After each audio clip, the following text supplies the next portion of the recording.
Sahabat, apabila kita menyebut elang botak, mungkin yang pertama kali terlintas di pikiran kita adalah negara Amerika Serikat. Ya, elang botak ini adalah simbol negara Amerika Serikat yang cukup terkenal. Lalu, mengapa Amerika Serikat memilih elang botak sebagai simbol negaranya? Yuk, mari kita ikuti investigasi tentang keistimewaan burung elang botak ini.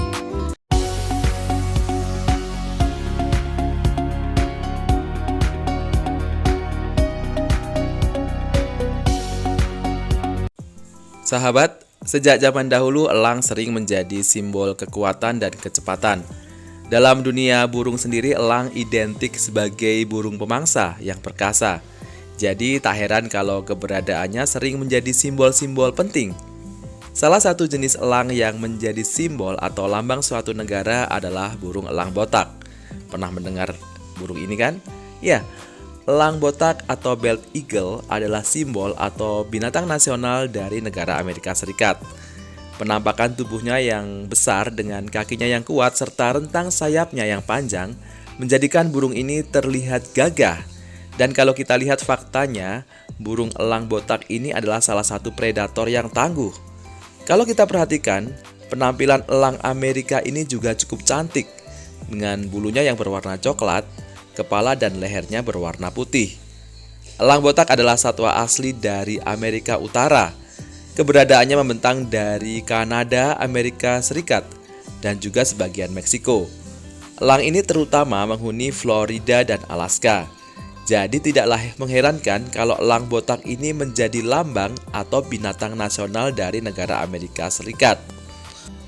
Burung elang botak sendiri ditetapkan sebagai lambang negara Amerika Serikat sejak tahun 1782.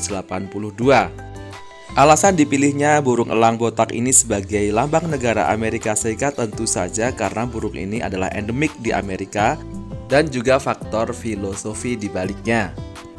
Burung elang botak adalah salah satu burung elang yang istimewa. Mereka bisa berumur sangat panjang, yaitu 20 hingga 30 tahun di alam bebas, dan usia seperti itu adalah usia yang cukup panjang.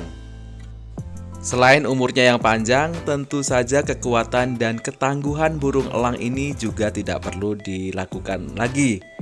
Dan lalu mengapa elang ini disebut sebagai elang botak? Apakah sesuai namanya, elang ini benar-benar botak? Nah, setelah ditelusuri, nama elang botak ini berasal dari kata bahasa Inggris kuno, yaitu bald, yang artinya berkepala putih. Tentu ini mengarah kepada kepalanya yang memang berwarna putih, bukan karena tidak mempunyai bulu atau rambut. Faktanya, untuk mendapatkan bulu-bulu yang tumbuh di kepalanya itu, elang botak harus menunggu sekitar 4 atau 5 tahun. Cukup unik bukan? Dilihat dari segi ketangguhan, ternyata elang botak ini adalah penguasa langit. Itu sudah terkenal di alam liar. Mereka mempunyai sarang yang cukup kuat, jadi bisa digunakan untuk beberapa tahun. Secara rutin, burung elang botak ini menambahkan ranting dan daun ke sarangnya. Hal ini untuk memperkuat sarang dan memberikan kenyamanan untuk tempat tinggal anak-anaknya. Bahkan di Ohio, Amerika Serikat pernah ditemukan sarang elang botak ini yang lebarnya mencapai 2,4 meter dan beratnya mencapai 2000 kg. Tentu saja ini adalah sarang burung yang cukup besar. Untuk pola makan di alam liar, elang botak ini adalah predator yang cukup tangguh. Tak heran kalau mereka menjadi pemuncak dalam ekosistem.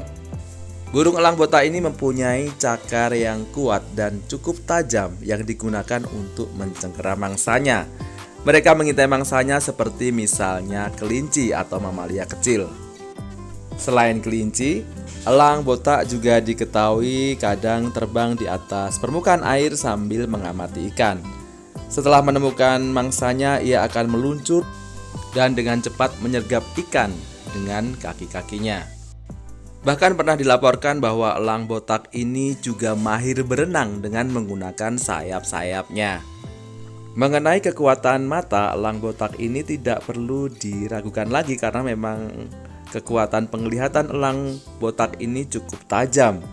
Seperti kebanyakan burung elang-elang lainnya, para ilmuwan berpendapat bahwa Elang botak ini bisa melihat benda-benda kecil yang ada di bawahnya bahkan dari ketinggian gedung yang berlantai 10. Elang botak bahkan bisa melihat seekor semut yang ada di bawahnya. Para elang botak ini menyukai tempat-tempat yang dekat dengan sumber air yang cukup besar, seperti misalnya pesisir pantai, muara sungai, atau danau. Dengan dekat mata air, maka mereka akan lebih mudah dalam mencari mangsa. Walaupun elang botak dikaruniai kelebihan dan kekuatan dalam mencari mangsa, bukan berarti burung ini tidak mempunyai sisi negatif atau sifat buruk. Diketahui ternyata elang botak ini gemar menempuh cara yang mudah untuk mendapatkan mangsanya, misalnya dengan cara merebut dari predator lain. Dilaporkan bahwa elang botak ini kadang merebut ikan dari elang osprey, sejenis predator yang lebih kecil dari elang botak ini. Bahkan cara merebutnya pun cukup licik, yaitu dengan cara mengganggu osprey ketika elang osprey ini berhasil mendapatkan mangsa. Nah, ketika osprey ini merasa terganggu, maka osprey akan melepaskan mangsanya. Dan pada saat itulah kesempatan untuk elang botak merebut mangsa yang dijatuhkan oleh osprey tadi. Walaupun elang botak ini terlihat gagah dan sangar, fakta lain juga menunjukkan bahwa elang botak adalah binatang yang cukup setia. Mereka hanya punya satu pasangan selama hidupnya dan juga terus bersama hingga salah satu atau keduanya mati.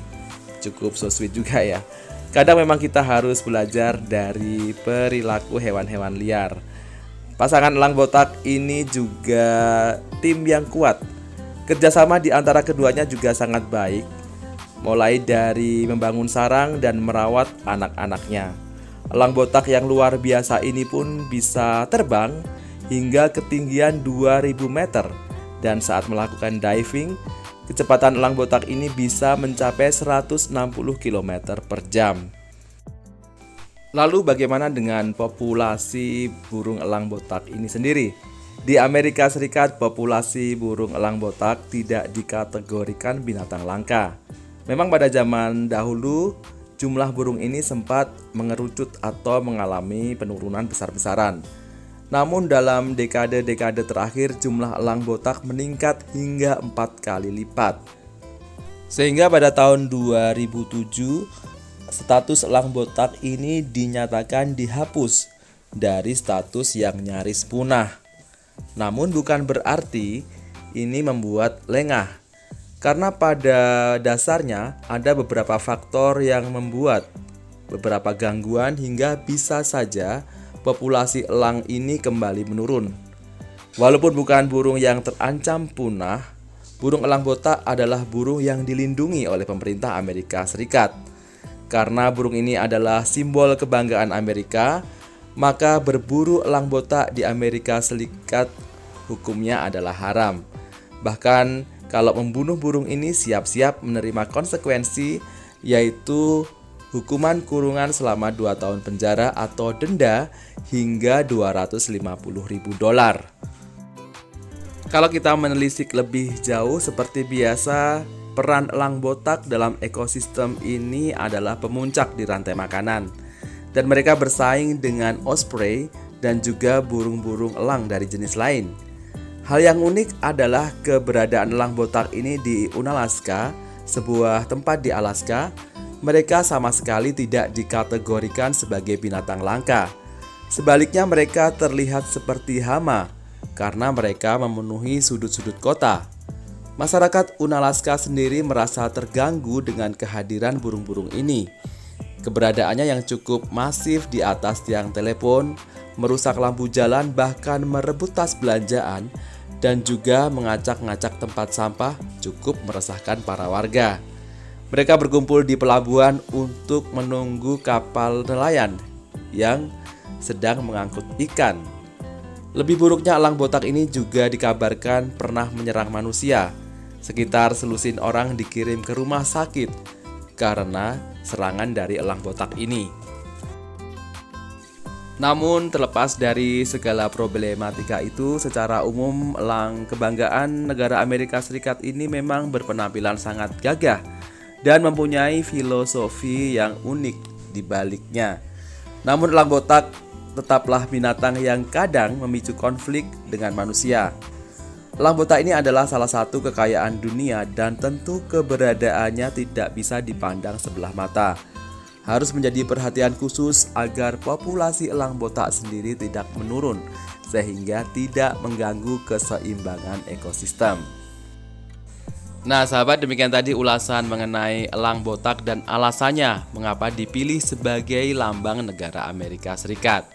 Seperti biasa, apabila video ini bermanfaat silakan kalian like, comment, share, dan subscribe. Dan apabila kalian punya pendapat silakan tuliskan di kolom komentar. Anyway, thanks for watching and see you in the next video. Salam dan bye-bye.